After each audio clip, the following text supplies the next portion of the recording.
La invitación que en su momento me hizo el vicerrector del campus, porque la verdad que enseguida me pareció que el tema que podía tratar era la cuestión de la vigilancia masiva de las comunicaciones, desde la óptica que yo conozco, que es el derecho internacional de los derechos humanos, y felicitar a los organizadores porque me parece que esta relación, ¿no?, entre instituciones que tiene su sede en Segovia pues es muy interesante. Lamento muchísimo que los alumnos de la facultad, sobre todo mis alumnos de Derecho, no hayan tenido la amabilidad de venir hoy a escucharnos, pero bueno, tienen clases por la tarde, entonces bueno, siempre es difícil, ¿no?, que vengan por la mañana. Esperemos que por la tarde sí que haya más asistencia. Y no me quiero entretener más con agradecimientos, felicitar a los que me han precedido en la palabra y sobre todo por el trabajo que realizan, ¿no?, en su vida cotidiana. Ya se ha hablado de la existencia de estos programas de vigilancia. Yo me voy a ocupar sobre todo del papel de los servicios de inteligencia, porque hasta ahora sobre todo hemos oído hablar de los conflictos armados. Yo soy una apasionada del derecho humanitario, me he formado con un catedrático que es el gran experto en derecho humanitario que hay en España, que es el profesor Pastor Reduejo. Y llevo desde el año 94 trabajando en cuestiones de derecho humanitario junto con la Cruz Roja.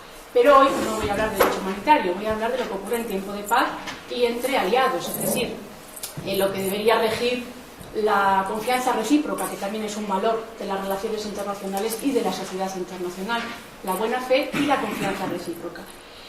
Bien, decía que cuando se filtraron estas informaciones desde Naciones Unidas, algunos de los órganos que se ocupan del respeto de los derechos humanos, como el Relator Especial para la Protección y Promoción del Derecho a la Libertad de Opinión y Expresión, declaró su preocupación por la existencia de programas y prácticas de seguridad que pueden generar un perjuicio serio a los derechos a la intimidad y a la libertad de pensamiento y expresión. Estos serían los dos derechos más afectados por estos programas, el derecho a la intimidad y la libertad de expresión, dos derechos que están interrelacionados.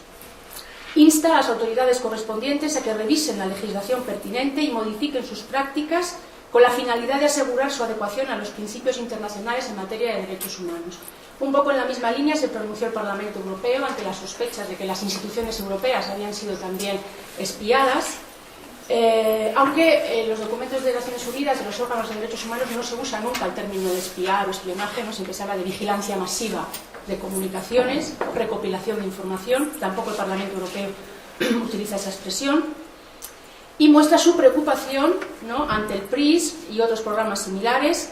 Dice, pues, de confirmarse la información disponible por ahora, representaría una grave violación del derecho fundamental a la privacidad y la protección de los datos de los ciudadanos y los residentes en la Unión Europea, así como el derecho a la vida privada y familiar, la confidencialidad de las comunicaciones, la presunción de inocencia, la libertad de expresión, la libertad de información y la libertad de empresa. Sin embargo, este tema no era nuevo en Naciones Unidas. Ya en 2009, el Consejo de Derechos Humanos había pedido a otro órgano, al Relator Especial sobre la Promoción y Protección de los Derechos Humanos en la lucha contra el terrorismo, que hiciera una recopilación de buenas prácticas referentes a los marcos y medidas de carácter jurídico e institucional que permitan garantizar el respeto de los derechos humanos por los servicios de inteligencia. El relator examina la práctica de un número importante de estados, aproximadamente fueron 50, hace una consulta entre los estados miembros de Naciones Unidas, solamente unos 50 mandan información, España no mandó información al respecto, y con esa información se elabora un documento muy interesante de 35 buenas prácticas que se supone deben seguir los servicios de inteligencia para cumplir con los estándares internacionales de derechos humanos. En este informe se dice, el terrorismo internacional ha cambiado las condiciones en que funcionan los organismos de inteligencia desde 2001. Reconoce que los servicios de inteligencia desempeñan un papel fundamental en la protección de los estados y sus poblaciones contra las amenazas a la seguridad nacional, incluido el terrorismo. Gracias a estos servicios, los estados pueden cumplir su obligación de salvaguardar los derechos humanos de todos los individuos bajo su jurisdicción. De ahí que su funcionamiento eficaz y la protección de los derechos humanos puedan ser objetivos mutuamente complementarios de los servicios de inteligencia. Entre estas buenas prácticas que se recogen pues, de las legislaciones nacionales, de tratados internacionales, jurisprudencia nacional e internacional, algunas de estas buenas prácticas hacen referencia al tema que nos ocupa, la recopilación de información y la gestión de utilización de datos personales. Bien, esta sería un poco la presentación del tema. Yo, a partir de estas informaciones, lo que he hecho ha sido tratar de esbozar, y los pondré muy brevemente, cuál es el marco jurídico internacional, es decir, cuáles son los derechos, cómo están recogidos y, sobre todo, cuáles son las restricciones posibles a estos derechos. Porque, como diré más adelante, el derecho a la intimidad y la libertad de expresión no son derechos absolutos.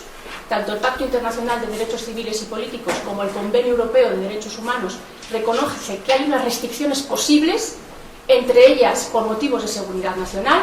Por lo tanto, desde el punto de vista jurídico, lo interesante es establecer cuáles son las garantías jurídicas que las legislaciones nacionales deben de contener para que esa intromisión o esas restricciones a estos derechos fundamentales sean permitidas y, por lo tanto, estén justificadas. En el marco de Naciones Unidas, el Pacto Internacional de Derechos Civiles y Políticos garantiza la libertad de expresión en el artículo 19, que incluye la libertad de buscar, recibir y difundir informaciones e ideas de toda índole. Dice el Comité de Derechos Humanos que estas libertades son condiciones indispensables para el pleno desarrollo de la persona y constituyen la piedra angular de todas las sociedades libres y democráticas, ya se ha dicho. Incluye el derecho de acceso a la información en poder de los organismos públicos. Dice el Comité de Derechos Humanos que esta libertad permite a los medios de comunicación tener acceso a la información sobre los asuntos de interés público y el derecho del público, en general, a que los medios de comunicación le proporcionen los resultados de su actividad. En el contexto de la información sobre seguridad nacional, el relator especial sobre libertad de expresión considera que las leyes deben asegurar que el público puede acceder a información sobre los programas de vigilancia de comunicaciones privadas, su alcance y los controles existentes para garantizar que no pueda ser usado de manera arbitraria. También el derecho a la intimidad está reconocido en el pacto, en el artículo 17, y prohíbe cualquier injerencia arbitraria o ilegal en la vida privada, familiar, domicilio o correspondencia, así como ataques ilegales a la honra y la reputación. A juicio del Comité, este derecho garantiza el respeto hacia todas estas, digamos, el Estado debe adoptar medidas positivas, obligaciones positivas, para evitar esta injerencia no solamente por parte de autoridades públicas, sino también por personas físicas o jurídicas. Bien, decía, estos derechos, según el pacto, pueden ser restringidos. Dice el párrafo 3 del artículo 19, es un texto que se ha reproducido en el Convenio Europeo de Derechos Humanos. El ejercicio del derecho a la libertad de expresión entraña deberes y responsabilidades especiales. Por consiguiente, puede estar sujeto a ciertas restricciones que deberán, sin embargo, estar expresamente fijadas por la ley y ser necesarias para a. Asegurar el respeto a los derechos o la reputación de los demás, o b. La protección de la seguridad nacional, el orden público, la salud o la moral públicas. El derecho a la intimidad no contiene esta cláusula, pero se ha extendido también a este derecho la posibilidad de estas restricciones por el Comité de Derechos Humanos. Resumo brevemente cuáles son las condiciones que se exigen para que estas restricciones sean de conformidad con el Pacto Internacional. Las condiciones, repito, la libertad de expresión, sobre todo en la dimensión de acceso a la información, y el derecho a la intimidad. Las restricciones del ejercicio de estos derechos deben estar previstas por la ley, y tiene que haber legislaciones nacionales. Las restricciones no deben comprometer la esencia del derecho, deben ser necesarias en una sociedad democrática. El poder discrecional de aplicación de las restricciones no debe ser ilimitado. Para que una restricción sea admisible, no basta con que se utilice para conseguir un fin legítimo, por ejemplo, la seguridad nacional, sino que debe ser necesaria para lograrlo.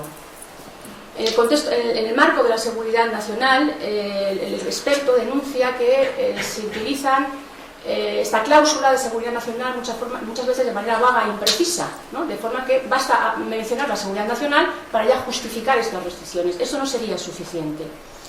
Tiene que ser una medida necesaria para conseguir la seguridad nacional. Por lo tanto, hay un test de necesidad.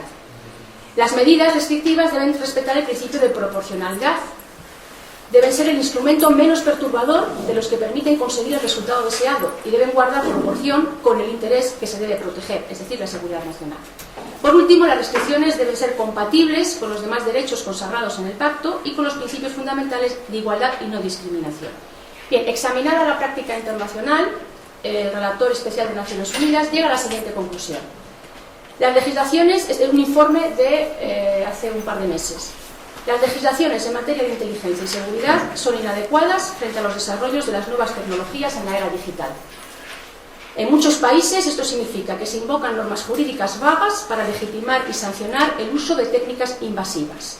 Según su opinión, sin leyes explícitas que permitan tales tecnologías y técnicas y la definición del alcance de su uso, las personas no son capaces de prever ni siquiera conocer su aplicación.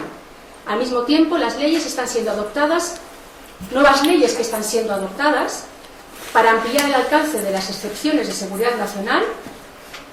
Al mismo tiempo, las leyes están siendo adoptadas para ampliar el alcance de la excepción de seguridad nacional que prevé la legitimación de las técnicas de vigilancia intrusiva sin supervisión o revisión independiente. En consecuencia, el relator pide a los Estados que revisen sus legislaciones para adaptar los programas de vigilancia de comunicaciones a los principios de lo que es el derecho internacional de los derechos humanos. En este sentido, hay una aportación importante de la sociedad civil internacional, que ya se ha dicho, Internet también permite que la sociedad civil internacional intervenga en estos asuntos, y en junio de 2013 se publicaron los principios sobre seguridad nacional y derecho a la información, que es resultado de unas rondas de consulta promovidas por una organización, Iniciativa Pro Justicia de la Sociedad Abierta, que involucró a gobiernos, a funcionarios de seguridad, grupos de la sociedad civil y académicos. Según el experto, estos principios pueden servir de guía para que los Estados adecúen su legislación a estos estándares del derecho internacional de los derechos humanos. Dice el propio texto de estos principios que buscan el equilibrio entre el secreto y el derecho del público a saber, en un mundo que ha sido transformado por el esfuerzo global para combatir el terrorismo y paralelamente por el aumento de nuevas tecnologías digitales, así como el rápido crecimiento de las leyes sobre el derecho a la información. Estos principios se ocupan de qué información puede ser legítimamente mantenida en secreto y qué información debe revelarse. Los principios esbozan también las normas para el tratamiento de los denunciantes que actúan en interés público, así como las cuestiones relacionadas con la clasificación y desclasificación de información, entre otros asuntos. He escogido algunos de los principios que podían ser más interesantes. Por ejemplo, el principio tercero: la información debe mantenerse en secreto solo si su divulgación impone un riesgo identificable y sustancial de daño significativo a un interés de seguridad nacional legítimo. El principio 10A: la información relativa a graves violaciones de derechos humanos o de derecho humanitario siempre debe ser revelada. Principio 10E: el público debe tener acceso a la información sobre programas de vigilancia. El principio 5: ninguna entidad gubernamental debe estar categóricamente exenta de la obligación de divulgación. O el principio 40: los funcionarios públicos que exponen los abusos del gobierno y actúan en beneficio del interés público deben ser protegidos de represalias. Bien, no me quiero extender más porque ya es muy tarde. Había hecho todo un estudio de la jurisprudencia del Tribunal Europeo de Derechos Humanos, que es más precisa al ser un órgano jurisdiccional y que ha elaborado una jurisprudencia muy interesante. Yo, cuando empecé a estudiar el tema, conocía que había casos contra España, en el caso de España, el tema de la interceptación de escuchas telefónicas, pero en el marco de un procedimiento penal. Pero sí que hay jurisprudencia también en lo que el tribunal denomina la vigilancia estratégica de comunicaciones. Y hay dos casos muy interesantes, uno contra Alemania, Weber y Sarabia contra Alemania, y otro el asunto Liberty contra Reino Unido, en el que ya se aborda la cuestión de más de 10 millones a los cables de fibra óptica y todo lo que supone la interceptación de comunicaciones en esta nueva era digital.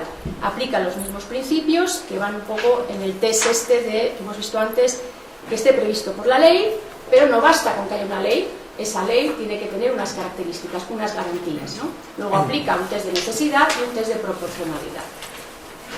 Yo termino, ¿no? Luego ya en el debate, si surge alguna duda, pues ya podemos comentar. Gracias.